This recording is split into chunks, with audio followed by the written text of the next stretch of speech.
I thought it was a heck of a college basketball game. I knew in watching tape and in preparation that this was going to be a very, very tough game, and it was hard fought. Ton of respect for them. They're number one in the country in creating turnovers.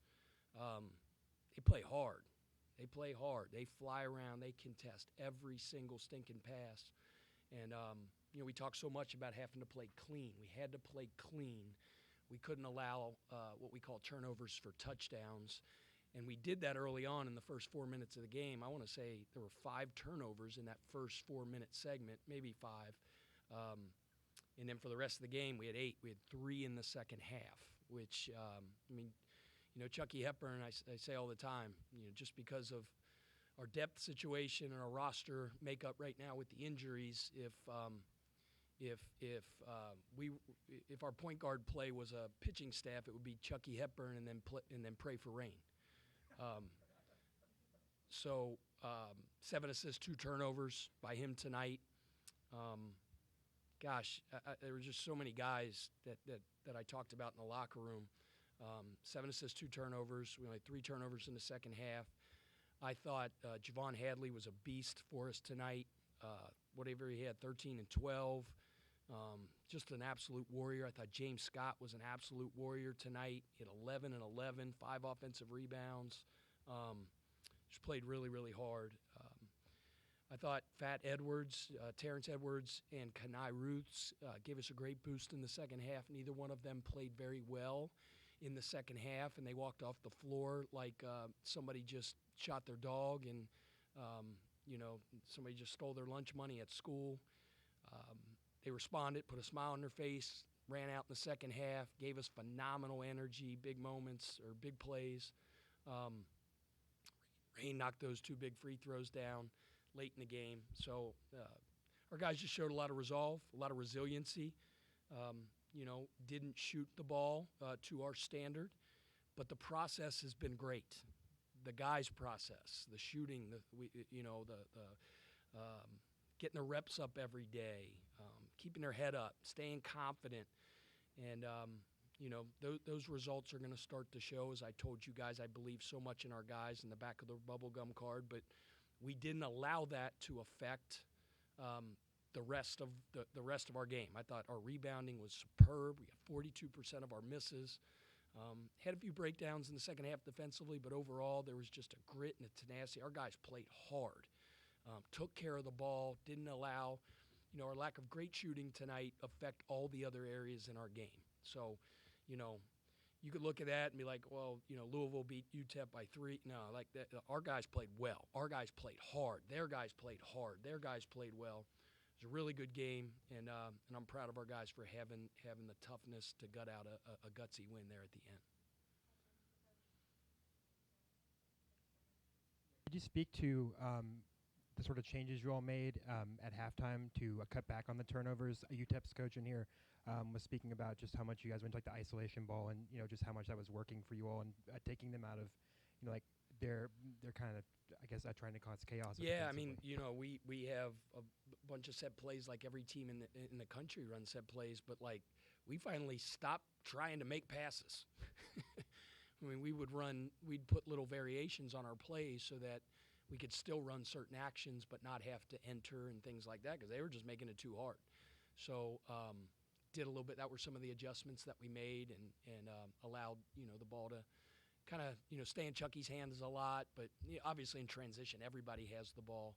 But they make it hard. They contest every pass. They make it hard for you to get ball movement, and they dare you to play off the attack. But credit to them. They got a good scheme. They're well coached, and they play really, really hard.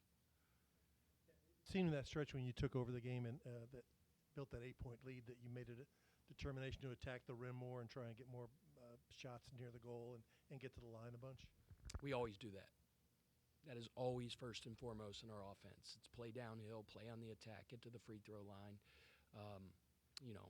We do that all the time. We did it in the first half, and they make it hard. Like, you could put your head down and say you're going to the rim, but it seems like they have 14 guys out there and 6 of them are running and flooding at your penetration. So you have to do what the game tells you, and if the game tells you to spray that thing out, spray it out. And I thought we did that for the most part. And that's why I say the process. We're not going to change, and tell guys like, hey, you got an open look, don't shoot it. Step up there and knock that sucker down. If you miss it, don't blink an eye. Shoot the next one. But they kind of stayed attached more in in the second half.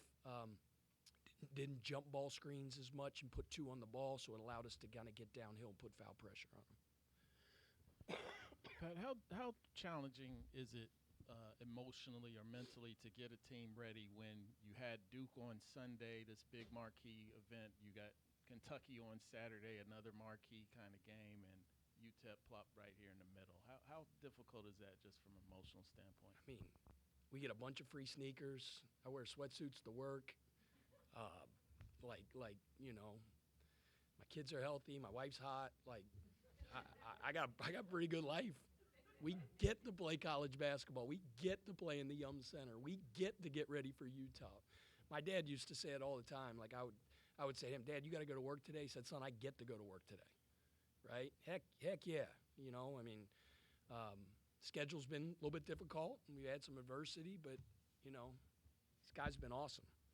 The process has been great. Results will take care of themselves, and just on to the next one. The most important game in the history of the program is the next one we play, and that's that one on Saturday. About 3 hours ago, it was this one right here. It's the deal. Coach, the team shot, I believe, right at 71% inside the arc tonight. When you see that type of efficiency inside the lane, especially with Fat going to the rim, Hadley as well, do you feel the need to have to try to create more of those easy looks considering how well they're shooting inside? Yeah, I mean, our 2-point percentage is one of the best in the country. But, it's the question I just answered. It is always priority number 1 to get downhill, right? The highest percentage shot in the game is a free throw, so let's try to generate free throws first and foremost. Second highest percentage shot in the game is a shot at the rim. Let's try to get those. And then sometimes people's scheme are to stop you from getting to the rim, so you probably got to do what the game tells you and throw the ball to that guy, right? And then crash the glass like a you-know-what, and we did that. We had a bunch of crazed dogs, pursue, because those are loose balls. I told you guys before, my mom never said, good luck, hope you scored 20 tonight. It was like, you better dive on the loose ones. And, loose balls are on the floor and loose balls are up in the air. It's 50-50 balls. Not yours, not mine, it's somebody's. Go get it. And, we mentioned those guys that went and bit the ball in the air tonight and did a great job. We didn't shoot it as well, but, man, we were going and getting our misses.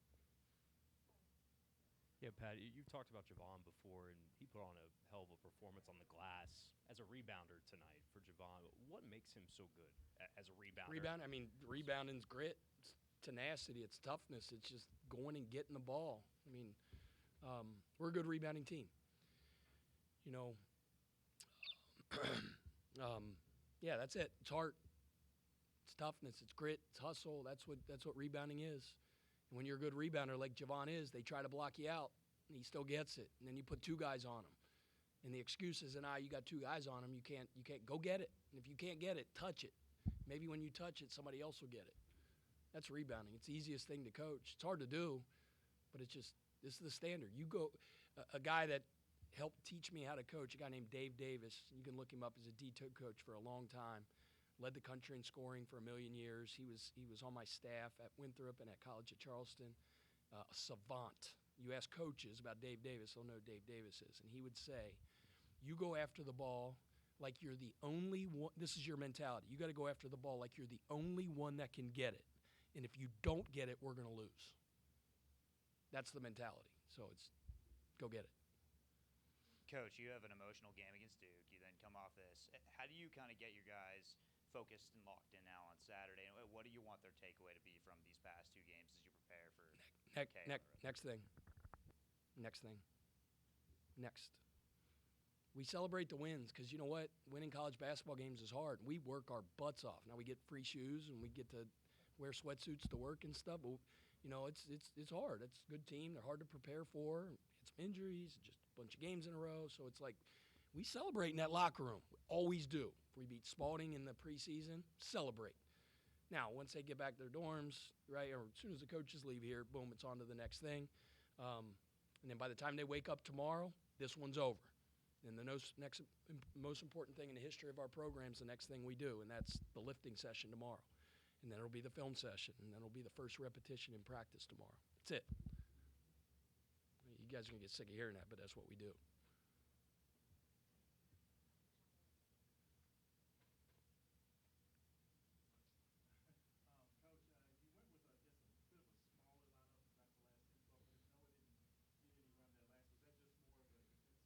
I mean, it's just like game flow, right?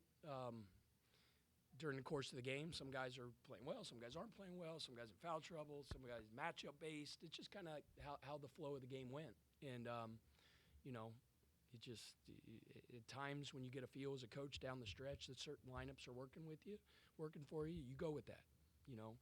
Noah will run into the practice gym tomorrow. He won't walk, he'll run in.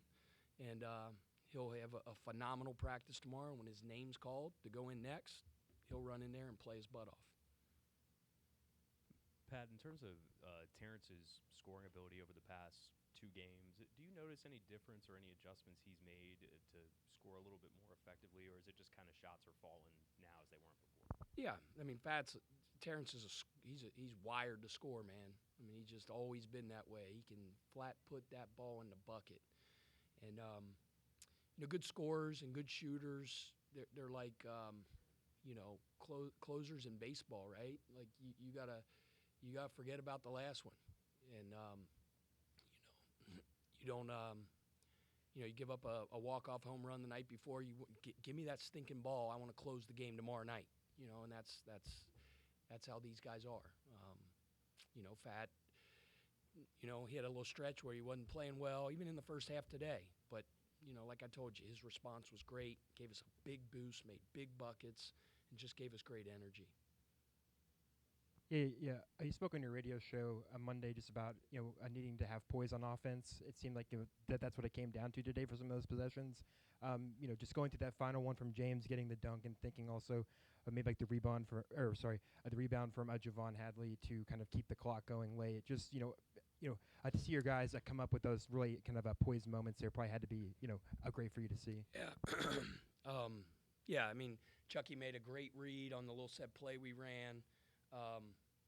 We talked about not giving it up as much, but we kind of in the huddle talked about as a staff, and we wanted to put the ball in James's hand, have a little off-ball screening action, and get it back to Chucky, and they double-teamed him. They sent 2 guys at him. James rolled to the rim. Rain lifted behind on the backside. Chucky made a phenomenal read through it, too. It was great. It was great execution. You mentioned that big offensive rebound late. Those are huge. Those are huge, huge, huge hustle plays that Javon made. Jimmy Naismith, we're on a nickname basis. Jimmy Naismith's rolling over in his grave right now because we didn't execute our foul up 3 late in the game.